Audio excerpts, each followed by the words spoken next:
All right, I'm here today to talk about a gi choke from the back that I like to call the Tomahawk choke.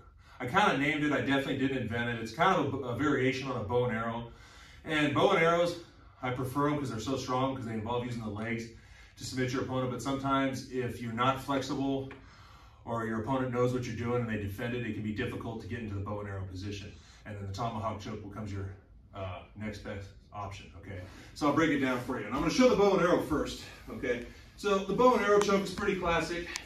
And you get your seatbelt from the back, you open up here, you get this, the hand comes out, you grab the leg, come here, extend the leg, and finish. Now, the problem you can run into is if you have really, really short legs or you're not flexible, this part right here becomes a problem. Like getting your, like I'm 6'6", so it's not a problem. But if you're 5'6", 5'7", this is a real problem because you can't do anything. Or even me, sometimes guys get that hand up and defend because they know I'm coming over and I can't get it, right? So, and another problem would be if you can't reach here.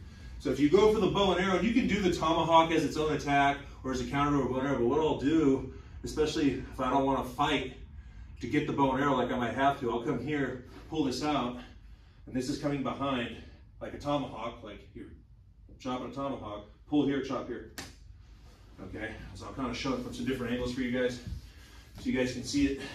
Like I said, again, it can be used as a counter to a bow and arrow or as its own attack. I actually use this as its own attack quite a bit. So again, I'm here, I get this, I start pulling this across. Even if he tries to pinch his elbow and trap his hand, if I start doing this, he's gonna let go because he has to defend the choke, and I'm gonna come here and just, you know, I'm not striking him, but I'm coming down in a chopping motion, like if I had a tomahawk, okay? I'll do the other side, here. So again, I'm here, I'm starting to pull it across, I'm gonna come here, and again, you're not striking him, I'm gonna just chop it, all right? One more, I'll show it again to the front so you guys can see it. I use this as in terms of gi attacks from the back, probably more than anything else. Because I love bow and arrows because they're more powerful, but they can be difficult to get for reasons I've stated. So just come in here, thumb in right on the lapel, don't reach too deep, that's gonna take away from the choke. Just on the collar of the lapel there, chest to back, ear to ear, come here, and I'm gonna break contact. It's chest to back, ear to ear. I'm gonna break contact to come here and chop.